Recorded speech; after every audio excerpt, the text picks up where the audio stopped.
औज़ुबिल्लाहि मिनश्शैतानिर्रजीम बिस्मिल्लाहिर्रहमानिर्रहीम अल्हम्दुलिल्लाहि रब्बिल आलमीन। अल्लाह सारे आलम का रब है, पूरी कायनात का रब है। दुनिया में, आखिरत में, हर जगह जहाँ भी जो चीज़ें हैं बनाई हैं, अल्लाह ने हर एक ज़र्रे ज़र्रे का रब है। सभी जाति मज़हब जितने भी हैं, हम सब का रब है और वो एक है। अल्हम्दुलिल्लाह रब्बिल आलमीन, वो हम सब का रब है। कुरान करीम में सबसे पहले जो कहा है अल्लाह ने, पहला शब्द, पहला लफ्ज़ वो यही है कि अल्हम्दुलिल्लाह रब्बिल आलमीन, मैं सब का रब हूँ, सारे आलम का रब हूँ। और मैं समझता हूँ पीरा मुरीदी से जुड़ने वाले जो लोग हैं, उन लोगों में यही भावना होती है, यही सोच होती है कि पीरा मुरीदी के करने वाले लोग, उनको यही सिखाया जाता है कि दुनिया में जितने भी लोग हैं वो सब हमारे हैं, हम उनके हैं। और यही वजह है कि अक्सर दरगाहों पर, पीरों के पास सभी जाति मज़हब के लोग जाया करते हैं, क्योंकि वहाँ उनसे कोई भेदभाव नहीं किया जाता और सबको समान समझा जाता है, बराबर समझा जाता है। मेरा आपके सामने आने का मकसद ये है कि मैं एक टॉपिक लाया हूँ, जादू क्या होता है और जादू कैसे करते हैं ये तांत्रिक लोग। जादू असल में एक नहसियत का नाम है, बुरी बला का नाम है। कुरान करीम में भी कहा है कि बुरी बलाएं भी नाजिल करता है अल्लाह। तो बुरी बलाएं जो होती हैं, वही एक जादू करने वाला किसी पर मुसल्लत कर देता है, तो वो इंसान बीमार भी हो जाता है, परेशान भी हो जाता है, उसकी ज़िंदगी में परेशानियां आ जाती हैं। कुरान से साबित है कि बुरी बलाएं अल्लाह नाजिल करता है। तो यही बुरी बलाएं हैं, यही काला जादू है जिसे कहते हैं। तो अब जितना जादू करने वाले का मंत्र शक्ति जितनी पावरफुल होगी, उतना ही कड़ा और सख्त जादू होता है। मैं एक चीज़ और समझा दूं, बहुत लोगों के जहन में ये नहीं है कि जादू क्या होता है। वो कुरान करीम की आयतों को पढ़ने वाले आलिमों को, आमिलों को भी जादूगर समझते हैं, जबकि कुरान करीम की आयत से कोई जादू नहीं होता, वो सिर्फ भलाई के लिए नाजिल की गई हैं। और इसके अमल जो हैं वो जलाली और जमाली ही कहा जाता है। जलाली और जमाली का मतलब ये है, एक गुस्से वाला अमल और एक रहम करने वाला अमल। गुस्से वाले अमल से नुकसान पहुंचाया जा सकता है। कुरान के अंदर इस तरह की भी चीज़ें हैं जिसको पढ़ने से जलाल पैदा होता है, और उसके जो मुख्तिल काम करने वाले हैं वो जलाली हैं, लेकिन उसे जादू नहीं कहा जा सकता। जादू कहा जाता है जो तांत्रिक लोग जादू करते हैं और शिर्क या बुरी चीज़ों के मंत्र पढ़ते हैं, या जैसे हड्डी से तांत्रिक काम करता है, या कोई ऐसी चीज़ों से, कोई पेड़ पौधों से भी काम करते हैं, या कोई नींबू से करते हैं। तो इस तरीके को जादू कहा जाता है। ये तांत्रिक भी उसी को कहा जाता है। तंत्र आते हैं जैसे नींबू या लौंग, उड़द, हम इनको काम में कोई भी लेता है, कोई भी ले, तो वो तंत्र में आता है, वो तांत्रिक कहलाता है। और जो मंत्रों से पढ़ा जाता है, तो जो मंत्र ऐसे हैं जो बुरी बलाओं से ही संबंधित हैं, बुरी बलाओं से ही जुड़े हुए हैं, तो वो जादू होता है।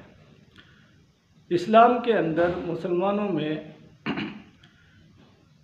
कुरान की आयतों से, अल्लाह के नामों से जो अमल किए जाते हैं, तो अल्लाह के नाम जलाली भी हैं, जमाली भी है, यानी गुस्से वाले भी हैं, रहम करने वाले भी हैं।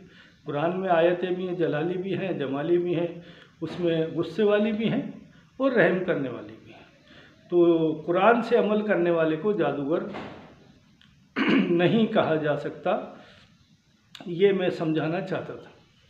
जादूगर जादू करते हैं, कई बार लोगों पर कुछ पढ़ा और किसी को खिला दिया या उसके घर में डाल दिया। कोई राई को पढ़ता है मंत्रों से और वो उसके घर में या रास्ते में बिखेर देते हैं। कई नींबू होते हैं, उसके अंदर लौंगे लगा देते हैं और वो किसी के घर में या कारोबार की जगह या रास्तों में डाल देते हैं। कोई नींबू के अंदर आलपिन लगा देता है और कोई नींबू के अंदर कांटे लगाता है, बम्बूल के कांटे जो सख्त होते हैं वो लगा देता है। कई लोग किसी आदमी का कपड़ा लेकर उसका पुतला बनाते हैं और उसके अंदर आलपिन, कांटे जैसी चीज़ें लगा देते हैं या कीलें ठोक देते हैं। तो तांत्रिक लोग अलग अलग तरीके से जादू करते हैं। कई लोग मोम से पुतला बनाते हैं और उस पुतले के अंदर काम करते हैं, कीले, कांटे या आलपिन लगाते हैं। कई लोग आटे का पुतला बनाते हैं, तांत्रिक लोग, जैसे उड़द के आटे का पुतला बना लिया और उसके अंदर कांटे लगाना या कील लगाना या आलपिन लगाना जैसे चीज़ें करते हैं। अब ये लगाने का कांटे, कील या ये, इसका मतलब ही क्या होता है? इसका मतलब ये होता है कि किसी की आँख में कांटे, कील वगैरह लगाई गई तो उसके आँखों में तकलीफ़ पैदा होने लगती है। किसी के दिमाग में लगाई गई तो उसके दिमाग में तकलीफ़ पैदा होती है। किसी के दिल की जगह लगाई गई तो उस शख्स के दिल की जगह तकलीफ़ पैदा होती है। किसी के पेट में लगा दी गई, वो पेट की तकलीफ़ में मुब्तला रहता है। वो ये समझता है कि मेरे पेट में तकलीफ़ है, उसकी जांचें कराता है, या कोई हार्ट की तकलीफ़ हो गई उसकी जांच करा रहा है, या कोई मेंटली डिस्टर्ब है उसकी जांच कराता है। उसको ये पता नहीं होता कि मुझ पर जादू के ज़रिए इस तरह की चीज़ की गई है। अब ये पता कैसे चले, कैसे महसूस हो कि किसी पर तांत्रिक ने, किसी ने जादू किया है? तो इसकी सीधी सी पहचान ये है कि जिस पर जादू, शैतानी चीज़ों का असर होता है, उस पर सही से दवाइयाँ काम नहीं करती। अच्छे अच्छे डॉक्टर को हम दिखा लेते हैं, उसके बावजूद भी दवाइयाँ उस पर काम नहीं करती, या काम करती हैं तो इतना करती हैं कि जैसे दवा ले ली, थोड़ी तबीयत ठीक है, जिस रोज़ दवा नहीं लेंगे उस रोज़ तबीयत ख़राब रहेगी। ऐसा भी होता है। तो जादू की असरात इस तरह के हैं। अच्छा, किसी में झगड़े करवाने के लिए अगर जादू टोना किया गया है तो इनमें ऐसा होता है कि एक जगह रहना चाहते हैं, मान लो पति पत्नी है, रहना भी चाहते हैं एक जगह और रह भी रहे थे बरसों से, लेकिन अचानक ऐसा क्या हुआ कि इन दोनों के दिमाग नहीं मिलते हैं, ये दोनों अलग अलग रहने लगे। क्या वजह हो गई ऐसी? जो पहले साथ रहते थे सही से, अब नहीं रह पा रहे हैं साथ। जो आदमी पहले बिजनेस बहुत अच्छे तरीके से करता था, बहुत सक्सेस था, अच्छा कारोबार था, अब पता नहीं क्या हुआ कि वो घाटा ही घाटा हो रहा उसको। या कोई जॉब पर बहुत अच्छे से जाता था, काम करता था, अब उसका जॉब पे जाने को ही दिल नहीं करता, या वहाँ किसी से बनती नहीं है, अनबन रहती है। ऐसे कई चीज़ें आदमी के ऊपर महसूस होती हैं, फ़र्क महसूस होता है कि ये पहले सही था, अब गलत कैसे हो रहा है। ये जादू की पहचान है। अब जिस पर जादू हो जाए उसका इलाज कराना चाहिए। इलाज ऐसे शख्स से कराए जहाँ कोई ऐसा काम ना करे जिससे कि दूसरे को तकलीफ़ हो।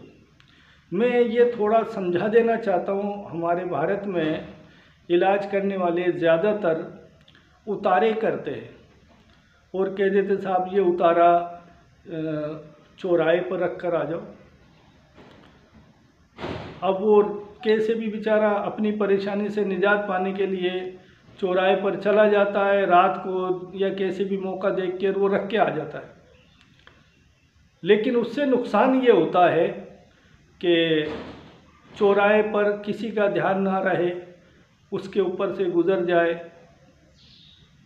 चौराहे की जो चीज़ रखी है उससे टकरा जाए, तो वो जो शैतानी चीज़ जो चौराहे के अंदर रखी गई थी किसी भी ठीकरे में या किसी चीज़ में, तो वो शैतानी चीज़ किसी के भी साथ हो जाती है, फिर उसको तकलीफ़ देना शुरू कर देती है। यानी इलाजी कुछ ऐसा करते हैं कि एक से तकलीफ़ उठाकर और चौराहे पे रखते हैं, फिर वो दूसरे को वो तकलीफ़ दे देती है। वो चीज़ किसी ना किसी के साथ हो जाती है, वो परेशान होता, वो सोचता मैंने किसी का बिगाड़ा नहीं, मेरे ऊपर क्या हो गया। कई बार चौराहे पे जो चीज़ें होती हैं वो नुकसान कर जाती हैं। तो जहाँ तक हो सके ऐसे इलाजी से इलाज कराना चाहिए जो ऐसे उतारे ना करे और चौराहे पे या कहीं रखने के लिए ना कहे। इससे हम अगर एक को सही करते हैं तो दूसरा उसका शिकार हो जाता है, दूसरे को नुकसान हो जाता है। तो इलाज कराने वाले को भी ये देखना चाहिए कौन इलाजी किस तरह का इलाज करता है, साफ़ सुथरा इलाज जो करे उसी से इलाज करवाना चाहिए। मैं किसी के खिलाफ़ नहीं हूँ, जो उतारे करना जानते हैं वो सिर्फ उतारे से ही करते हैं, तो वो अपने तरीके से करो, मुझे दुश्मनी नहीं, एतराज़ नहीं। लेकिन इससे ये साइड इफ़ेक्ट होता है कि कहीं भी चौराहे पे रखी जाती है कोई चीज़, तो कोई टकराता है और वो नुकसान दूसरे को दे देती है। बस मुझे ये समझाना था। तो जहाँ तक हो सके इलाजी को भी चाहिए कि उतारों से बचे, उतारे नहीं करने चाहिए। और इस्लाम में तो बिल्कुल ही मना है, लेकिन मैं तो आम इलाजियों से बात कर रहा हूँ कि आम इलाजी भी जहाँ तक हो सके तो चौराहों पे जो चीज़ें भिजाते हैं वो नहीं भिजानी चाहिए ताकि दूसरे को नुकसान ना हो। हम लोग पब्लिक का भला करने के इरादे से कोई चीज़ सीखते हैं और उस चीज़ से अगर दूसरे को नुकसान हो रहा है तो वो किसी भी तरह से अच्छा नहीं है। इस्लाम में तो बिल्कुल गलत कहा है कि आपकी वजह से किसी को तकलीफ़ हो तो आप इंसानियत से ही खिलाफ़ हैं, इंसानियत के ख़िलाफ़ हो। बहुत सख्ती से मना किया है कि आपका पड़ोसी चाहे वो किसी भी जाति धर्म का हो, अगर पड़ोसी भी आपकी वजह से परेशान है तो इस्लाम में ऐसे मुसलमान को भी डांटा गया है कि आप मुकम्मल मुसलमान नहीं हैं आप, क्योंकि आपका पड़ोसी आपसे परेशान है। मुकम्मल मुसलमान जब ही हैं कि आपका पड़ोसी आपसे परेशान ना हो। वो अलग बात है कि आप एक दूसरे से मिलें जुलें, ना मिलें जुलें, वो आपकी मर्ज़ी है, लेकिन वो आपकी वजह से परेशान डिस्टर्ब नहीं होना चाहिए, तब तो आप सही मुसलमान हैं, ये बताया गया। तो इसमें ये मैंने बताया जादू होता है। अब इसके तोड़ भी होता है। इसमें जैसे कि अल्लाह के कई नाम ऐसे हैं जिनको पढ़ने से जादू का तोड़ होता है, कई आयतें कुरान करीम की ऐसी हैं जिनके पढ़ने से तोड़ होता है। लेकिन इसमें एक चीज़ का खुलासा करना ज़रूरी है और वो ये है, काफ़ी लोग ये कहते हैं कि हम तो जादू को मानते ही नहीं हैं, हम जादू पर भरोसा नहीं करते, तो वो इनडायरेक्टली कुरान को ही झुठा रहे हैं। कुरान का हर लफ्ज़ हर हर्फ हक है, सच है। तो कुरान करीम में जादू का जिक्र है। मूसा अलैहिस्सलाम फ़िरौन के दरबार में गए तो फ़िरौन के दरबार में फ़िरौन के लोगों ने जादू किया और वहाँ मूसा अलैहिस्सलाम को एकदम सांप ही सांप अजदे नज़र आने लगे और मूसा अलैहिस्सलाम घबरा गए और अल्लाह ने कहा, ए मूसा डरो मत, गालिब तुम ही रहोगे, तुम अपना आसा यानी जो मूसा अलैहिस्सलाम अपने जानवरों को चारा पेड़ से झाड़ने के लिए लकड़ी पास में रखा करते थे, उसको आसा कहते हैं। तो कहा कि आप अपना ये आसा, अपनी ये लकड़ी ज़मीन पे डाल दो। जैसे ही ज़मीन पे डाला तो वो लकड़ी, वो आसा एकदम अजदा बना और जितने भी जादूगर थे उन सब के जादूगरों को वो अजदा खा गया, निगल गया और वो ख़त्म हो गया जो जादू था। हमारे नबी करीम सल्लल्लाहु अलैहि वसल्लम पर भी जादू किया गया और उसके तोड़ के लिए सूरह कुल औज़ु बिरब्बिल फलक और कुल औज़ु बिरब्बिन नास, जो कुरान की दोनों आखिरी सूरा हैं, ये नाजिल हुई थी और इसके ज़रिए हमारे नबी का पर जो जादू था उसका तोड़ किया गया। इसमें एक चीज़ और समझा दूँ, नबी पर जादू नहीं चल सकता, इसलिए नहीं चल सकता कि अल्लाह तो उनसे बेइंतहा मोहब्बत करता था, ये कायनात ही उनके लिए बनाई थी, लेकिन फिर भी जादू चला नबी पर। तो वो मैं समझा दूँ, इसलिए चला, हमारे नबी हमें सिखाने आए थे, दुनिया में जीना सिखाने आए थे। उन्होंने कैसे जीते हैं, परेशानियों में कैसे जीते हैं, खुशहाली में कैसे जीते हैं, हक पर कैसे बोला जाता है, हक पर कैसे कायम रहा जा सकता है। तो ऐसे उन्होंने जीना सिखाया। अल्लाह ने नबी पर जादू चलाकर ये साबित किया कि जादू एक ऐसी शैतानी ताकत है कि ये जब आपके नबी पर चल सकता है तो किसी पर भी चल सकता है, उनके उम्मतियों पर। उम्मती इस गुमान में रहते हैं कि हम पर तो कोई कुछ कर ही नहीं सकता, तो हम नबी से ज़्यादा पावरफुल नहीं है। तो जादू का जिक्र कुरान में है और कुरान में आखिरी जो सूरा है कुल औज़ु बिरब्बिल फलक और कुल औज़ु बिरब्बिन नास, और वो जादू से मुताल्लिक़ है। इसका मकसद भी एक और है जो पीरा मुरीदी में समझाया जाता है। कुरान की आखिरी जो सूरा है जादू से रिलेटेड है, तो इसका मतलब ये है कि दुनिया जैसे क़यामत के करीब आती जाएगी, इसमें जादू का ज़ोर ज़्यादा होगा, शैतानी ज़ोर ज़्यादा होगा, और उससे बचने के लिए अल्लाह ने आखिरी सूरा ये नाजिल की है कि आप इन पर अमल करो, कोशिश करो, ताकि शैतानी हरबों से, शैतानी फितनों से, शैतानी वसवसों से आप बचकर रह सको। मेरी बात जो समझानी थी मैंने समझा दी, और हर बात से मेरी से कोई सहमत हो ना हो वो उसकी अपनी मर्ज़ी है। हम सिर्फ समझाने का, हमने जो समझा है वो समझाने का काम कर रहे हैं। अगर आपके जहन में हमारी बात ना आए, ना मानो, मर्ज़ी आपकी। मैं ज़्यादा बड़ी बात नहीं करना चाहता आगे, क्योंकि इस टॉपिक पे मैं यही समझाऊंगा कि जादू कैसे करते हैं जादूगर, क्योंकि लंबा वीडियो होने पर लोग डिस्टर्ब हो जाते हैं, बहुत देर तक नहीं देख पाते। इसलिए जादू का तोड़ हम कैसे करते हैं, हमें कैसे करना चाहिए और क्या तरीके हैं जादू के तोड़ के, हम इस पर वीडियो फिर बनाएंगे और अगले वीडियो में ये समझाएंगे कि जादू किसी पर हो जाए तो हमें क्या करना चाहिए, किस तरीके से हम बच सकते हैं। तो मैं समझता हूँ आप लोगों को मैं जो समझाना चाहता था, ये एक टॉपिक को वो मैंने समझा दिया। आप लोग अगर मेरे वीडियो को लाइक कर लेंगे, सब्सक्राइब कर लेंगे, तो मेरे वीडियो आप लोगों तक आसानी से आते रहेंगे और जो जानकारी मुझे देनी है वो आप लोगों तक आसानी से पहुंचती रहेगी। और मैं यही बात कहकर अब वीडियो को रोकता हूं। अल्लाह सबको खुश रखे, तंदुरुस्त रखे, सलामत रखे, खुशहाल रखे और आपके सभी के रिज़्क रोज़ी में खैर व बरकत दे। और इसी के साथ आमीन सुम्मा आमीन।